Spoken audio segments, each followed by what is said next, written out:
Hey everyone, so in this video we're going to look at how to use 3D Builder, which is a free and easy to use application that comes built in with Windows 10.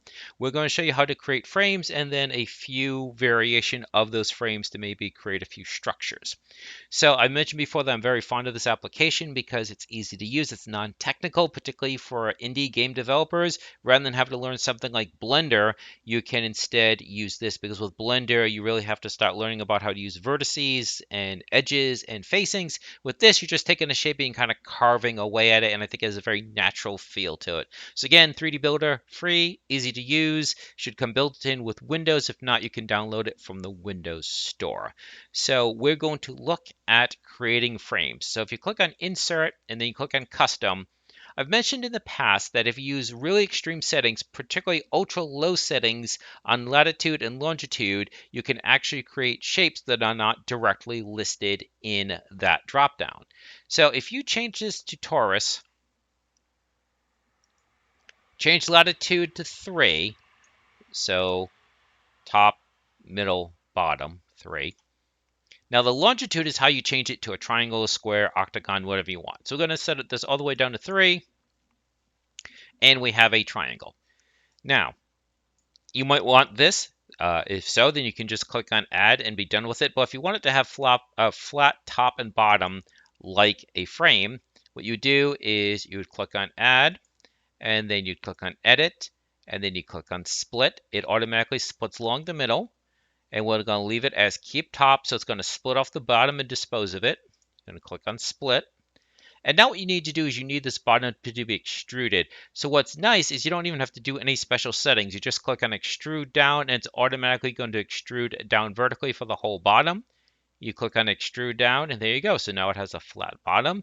And again, you might be happy with this and then use this for whatever you want. But again, if you want the top to be flat, we just have to rinse and repeat the split step. So again, split, but this time we keep bottom, not keep top. And we do split, and there you go. So it took, what, maybe a minute, 90 seconds to make a frame. Now, the only thing that you can't do is I don't know of any way to put thumbnails up here for items that you have created, for objects you created. It's one of the weaknesses with 3D Builder. I wish they'd given us more primitives. However, having said that, once you save this, if you go to Add, you can just click on Load Object and navigate to it and load it in. So does clicking on Add and Load and Navigate take a few seconds more than clicking on a button? Yes, but you can effectively add these primitives. You create them once and then you save them and then you can just load them in. So we'll slide that one over. So next one, Custom. Again, we go to Torus. Again, we change this to 3. And now this time for longitude, we use 4 because, again, this time we want a square. And again, like last time, that might be a shape that you have a use for, so be it. If not, we're going to click on Add, Edit, Split. Again, keep top. That way the bottom is removed and disposed of. Split, extrude down. Again, you don't have to do anything. You just click on extrude down and then split, keep top, split. On a side note, I think it's really kind of interesting that when you're starting modeling, you might actually come across something that you weren't expected. And again, that's one of the reasons why I call that out, is because sometimes you may find yourself have created a shape that you didn't intend, and you're like, oh, I have a use for that as well. Okay, so that gives us 2. So let's do a couple more. So let's do Insert, Custom, Torus, 3. And we could do an octagon, but really isn't any different. So this time we're going to go to a much higher setting. Let's just put this in like, the 30s or 40. So it's circular. And by the way, you can make the inner radius bigger. So if you turn this to like 15, it makes this thinner. So again, the bigger the inner radius, so that is the center to the edge radius, if this is bigger, then clearly the shape itself, it makes it thinner. But we'll put it back to 10. You can't totally close it up. I think 1 is the smallest number that it accepts. So you can't totally close it up. But you could use that to make like an old school UFO. And then just put like a dome on top of it. Okay, so add, edit, split, keep top, split, extrude down, split, keep bottom, split. And there you go.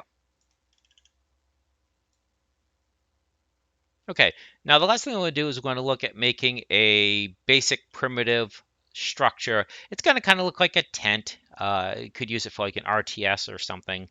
But what we're going to do is we're going to go back to the triangle, but we're going to leave one setting. We're going to go to Insert, Custom. We're going to go to Torus, 3, Add, and then we do Edit, Split, Keep Top, Split.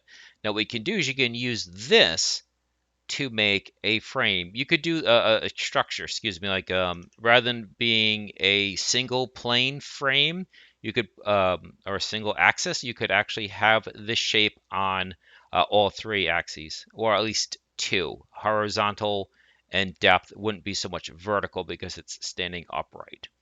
So let's put this at a, let's do like a negative 35, I believe I said is what was needed.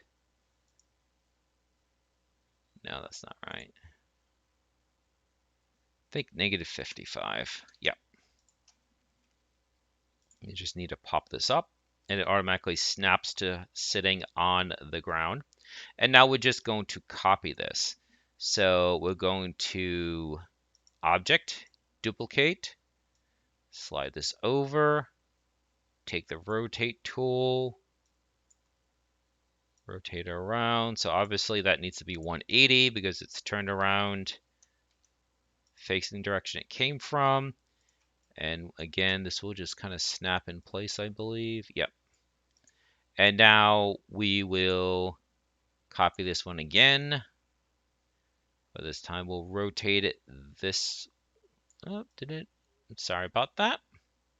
I copied, but I did not paste. So what I wanted actually was duplicate, not copy. Sorry about that.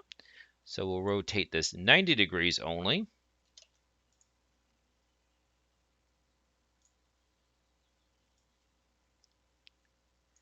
Snap it into place, snap it into place. And then we can duplicate that one and then rotate that one 180 degrees. Wow. Actually, yeah, so it'd be negative 90 because it was positive 90. So that's 180. And just snap it into place. So, like I said, kind of looks like a tent. Maybe it could be a structure. And I believe you probably could do the same thing with this one. The edges, in here, you don't have a problem with the edges looking like that, but the edges might be a little bit more distinctive with that one. But that's about it. So that's really all I wanted to show you in this video. So by using the extremely low settings on the custom tool, that you can create possibly shapes that the developers hadn't even thought about. And I think that should about do it. So I hope you found this useful. And if there's any other tutorials you'd like to see, just leave a comment and let me know you'd like to see. And please enjoy the rest of your day.